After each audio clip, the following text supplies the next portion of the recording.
Thank you sir, thank you very much. ఇప్పుడు ఆంధ్రప్రదేశ్ రాష్ట్ర ఉప ముఖ్యమంత్రి వర్యులు శ్రీ పవన్ కళ్యాణ్ గారిని ప్రసంగించవలసింది.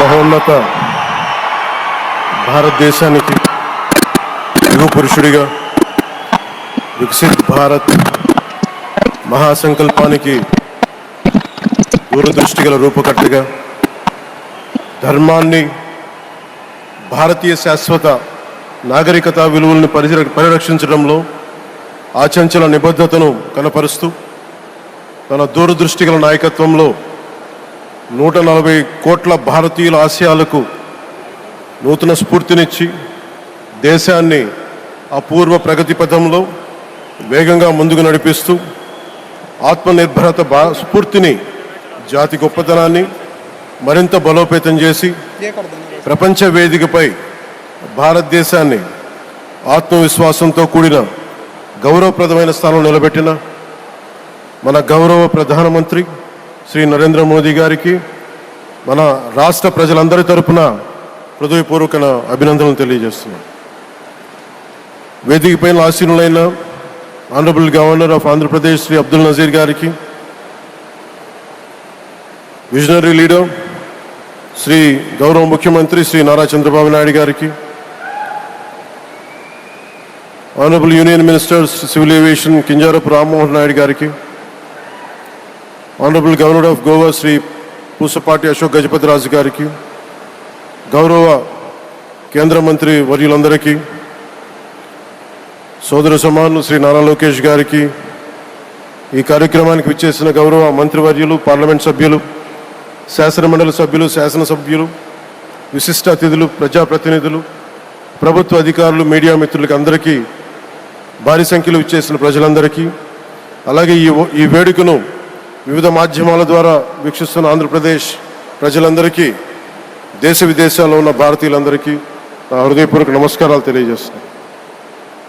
ఈ నేల బానిసగా ఉండదు, ఈ జాతి ఎవరికి తల వంచదని సవాల్ విసిరిన అసామాన్య విప్లవ వీరుడు అల్లూరి సీతారామరాజు గారు, ఆయన పేరు మన ఎయిర్పోర్ట్కి పెట్టడం చాలా చాలా స్ఫూర్తిదాయకం. As we dedicate this airport to the people, one thought comes to my mind: Alluri స్ఫూర్తి రెక్కలపై ప్రపంచాన్ని చేరే Andhra Pradesh. Rooted in Alluri's ideals and driven by the aspirations of our people, Andhra Pradesh is ready to soar to greater heights. ఈరోజు మన గౌరవ ప్రధానమంత్రి శ్రీ నరేంద్ర మోదీ గారి చేతుల మీదుగా అల్లూరి సీతారామరాజు అంతర్జాతీయ విమానాశ్రయానికి, జాతికి దీనిని అంకితం చేయటం ఆంధ్రప్రదేశ్ అభివృద్ధి ప్రస్థానంలో ఒక నూతన అధ్యాయానికి నాంది పలుకుతుంది.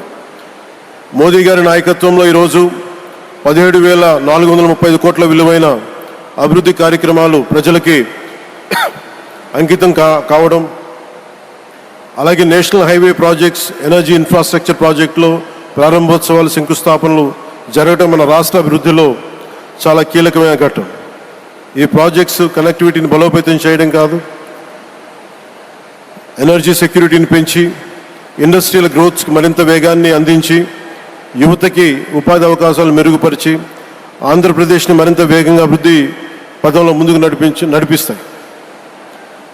ఒక దేశం కేవలం ప్రకటనలతో అభివృద్ధి చెందదు, ప్రజల కళల సాకారం అయ్యే మౌలిక సదుపాయాలతో అభివృద్ధి చెందుతుంది.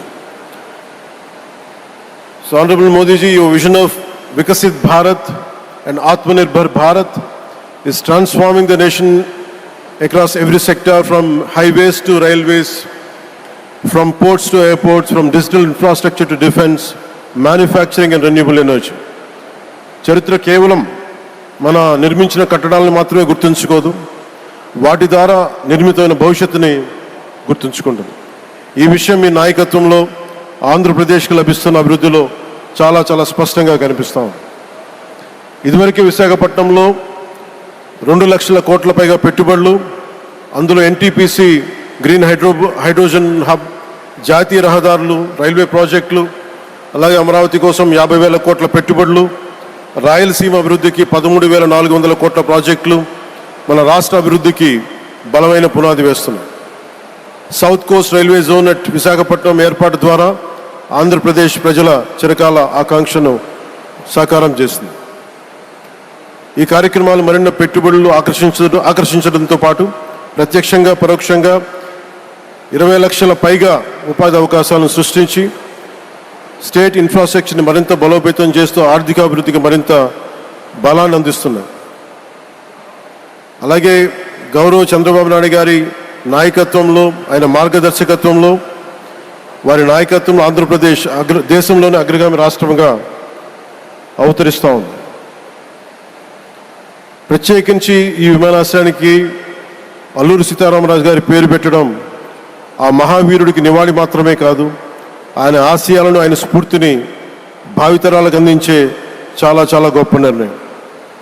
జి మల్లికార్జునరావు గారు, జిఎంఆర్, అందరూ ప్రేమగా పిలుచుకున్న జిఎంఆర్ గారు, వారు దీన్ని కట్టడం, శ్రీకాకుళం జిల్లా నుంచి వచ్చి, రాజాం నుంచి వచ్చి శ్రీకాకుళం వెనుకబాటుతనానికి ఆయన కృషిని ట్రస్టుల ద్వారా అందిస్తూ ఆయన నేతృత్వంలో, ఆయన నాయకత్వంలో ఎయిర్పోర్ట్ నిర్మించడం మనందరికీ చాలా చాలా గర్వకారణం.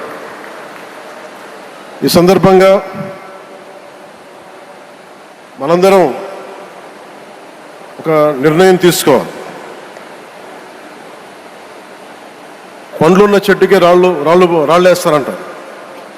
కష్టపడే కుటుంబ సభ్యుడు, తండ్రి కావచ్చు, పెద్ద కొడుకు కావచ్చు, అందరూ అతని మీద పడతారు. నువ్వు ఎక్కువ కష్టపడు, ఎక్కువ తిట్లు తింటావు. అలాంటిది మనం ఎలాంటి పరిస్థితుల నుంచి వచ్చాం? భారతదేశం ఒక పరిస్థితిలో బంగారాన్ని కూడా తాకట్టు పెట్టుకునే పరిస్థితి వచ్చింది. అలాంటి పరిస్థితుల నుంచి దశాబ్దం పైనుంచి మూడోసారి ప్రధానమంత్రిగా ఆయన ఈ రోజున మన దేశాన్ని నడిపిస్తూ ఉన్నారు. అలాంటి ప్రధానమంత్రిని చాలామంది ఆయన మీద మాట్లాడుతూ ఉంటే, ఆయన్ని అనకూడని మాట్లాడుతూ ఉంటే నా గుండె కదిలించేసింది, నా కన్నీళ్ళు వచ్చినాయి, బాధ వచ్చింది. దేశం కోసం కష్టపడే వారికి ఇవా చివరికి మనం ఇచ్చేదేం. కొత్త తరానికి ఏం తెలుసు? ఆయన పడ్డ కష్టం. ఒక్క రోజు కూడా సెలవు తీసుకోలేదు మన ప్రధానమంత్రి గారు. ఈరోజు పెట్టుబడులు వస్తున్నాయి మనకి, ఒక్కరోజు కూడా సెలవు తీసుకోలేదు. శత్రు దేశాలు, మన అభివృద్ధికి ఈర్ష్యపడే పశ్చిమ దేశాలు, వీటన్నిటినీ తట్టుకొని ఒకవైపు విదేశాల్లో ఉండే శత్రువులతో పోరాడాలి, దేశాన్ని అభివృద్ధి పదంలో తీసుకెళ్దామంటే అంతర్గత శత్రువులతో పోరాడాలి. అలాంటి వ్యక్తికి మనం ఇవ్వగలిగేది కేవలం మేమున్నాం మీ వెంట, మీ మీద మాట పడితే అది మా మీద పడ్డట్టే, అదే మనం వారికి ఇవ్వాల్సింది. నిజంగా ఆయన జంతర్ మంత్రులు అన్ని మాట్లాడుతూ ఉంటే నేను ఈ రోజున ప్రధానమంత్రి గారికి ఒకటే ఇస్తున్నాను, మిమ్మల్ని కొట్టే నాయకుడు లేడు ఈ భారతదేశంలో, రాబోడు. కానీ మీరు పడ్డ శ్రమ, మీరు పడ్డ కష్టం ఎవరు తీసుకోలేరు. ఎన్ని బాధలు పడ్డా, ఎన్ని దెబ్బలు తిన్నా ఈరోజు మనం గర్వంగా చెప్పుకుంటున్నాం. మన ఉత్తరాంధ్రకి ఎయిర్పోర్ట్లు వచ్చినాయి, ఇన్ని లక్షల పెట్టుబడులు వచ్చింది ఆంధ్రప్రదేశ్కి. కానీ ఇవన్నీ తట్టుకొని చెయ్యాలి అంటే 144 కోట్ల తాలూకు ప్రజల ఆకాంక్షల్ని ఎంతోమంది వెనక్కి లాగుతున్నా, ఒకళ్ళు ముందుకు తీసుకెళ్లాలంటే ఎంతమంది తిడుతున్నా, విమర్శిస్తున్నా తీసుకెళ్తున్నారంటే ఒకే ఒక నాయకుడు ప్రధానమంత్రి శ్రీ నరేంద్ర మోదీ గారు. నేను ఎందుకు తపన పడ్డాను, నేను అలయన్స్ కోసం ఎందుకు తపన పడ్డాను, మీ నాయకత్వం మాకు కావాలి ఎందుకు తపన పడ్డానంటే, ఈరోజు ఎయిర్పోర్ట్ ఆపేశారు. ఒక చిన్నపాటి ఎర్ర బస్సు కూడా రాని చోట ఎయిర్పోర్ట్ అవసరం లేదన్న వ్యక్తులకి సమాధానం ఇదే. ఇన్ని వేల మందికి ఇన్ని వేల కోట్ల పెట్టుబడి వచ్చింది అంటే ఆశీస్సులు కావాలంటే, దేశం కోసం నిలబడే నాయకుడికి మన అండగా ఉంటే ఏం జరుగుద్ది అంటానికే ఈ భోగాపురం ఎయిర్పోర్ట్ ఈరోజు ప్రారంభోత్సవం నిలువెత్తున నిదర్శనం. ముఖ్యంగా 25 సంవత్సరాలు లోబడి ఉన్న పిల్లలు ఉన్న ప్రతి ఒక్కరికి కూడా నేను ఈ సందర్భంగా తెలియజేస్తున్నాను. పిల్లల్ని సరైన దారిలో పెట్టడం, సరైన సంస్కారాలు నేర్పించడం చాలా చాలా అవసరం. ఈరోజు పొద్దున్న ప్రధానమంత్రి గారి స్టేట్మెంట్ చూశాను. ఆయన తిట్టిన ఎన్ని దూషించారో వారిని కూడా పెద్ద మనసుతోటి క్షమించారు ఆయన. అలాంటి ప్రధానమంత్రి గారికి మీ పాదాలకు నేను నమస్కారం తెలియజేస్తున్నాను. నిజంగా మీ ఉన్నతి, మీ ఔన్నత్యం ఈరోజు చాలా చాలా స్ఫూర్తిదాయకం. భారతదేశం మీ అందరికీ కూడా, ప్రజలందరికీ కూడా, ఆంధ్రప్రదేశ్ ప్రజలందరికీ కూడా, దేశ ప్రజలందరికీ కూడా ఒక నాయకుడి కష్టాన్ని మనం వెంటనే గుర్తించలేం. ఆయన ఎంత తపన పడుతున్నారు. ఒక కుటుంబాన్ని నడపడం ఎంత కష్టపడుతున్నాం. 140 కోట్ల మంది ప్రజలు నడపడం ఎంత ఆషామాషి వ్యవహారం కాదు. ముందుకు తీసుకెళ్లే నాయకుడికి తెలుస్తుంది. అలాంటి వ్యక్తికి మనం ఏమి ఇవ్వగలం. దేశాన్ని నడిపించడం అంటే రామకార్యం లాంటిది. హనుమంతుడు లంకకు లంఘించినప్పుడు అనేక అవంతరాలు వచ్చినాయి, అనేక అడ్డంకులు వచ్చినాయి. రామకార్యం చాలా గొప్పది.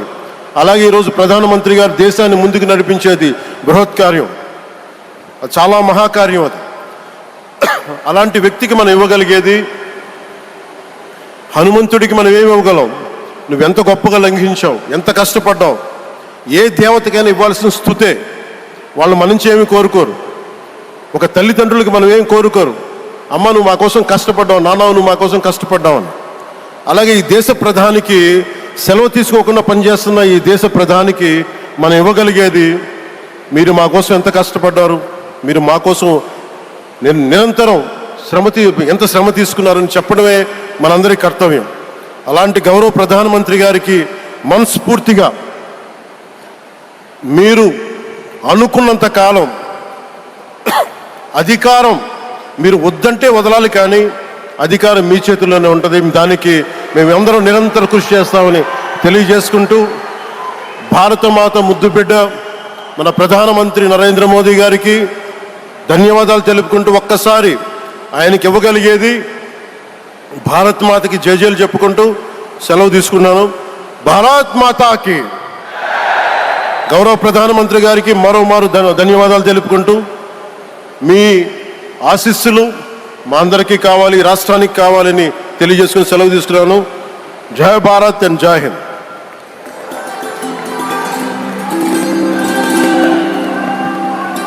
Thank you sir, thank you very much. దూరదృష్టి, మౌలిక వసతుల అభివృద్ధి, పెట్టుబడుల ఆకర్షణ, ఈ 3 అంశాల చుట్టూనే వారి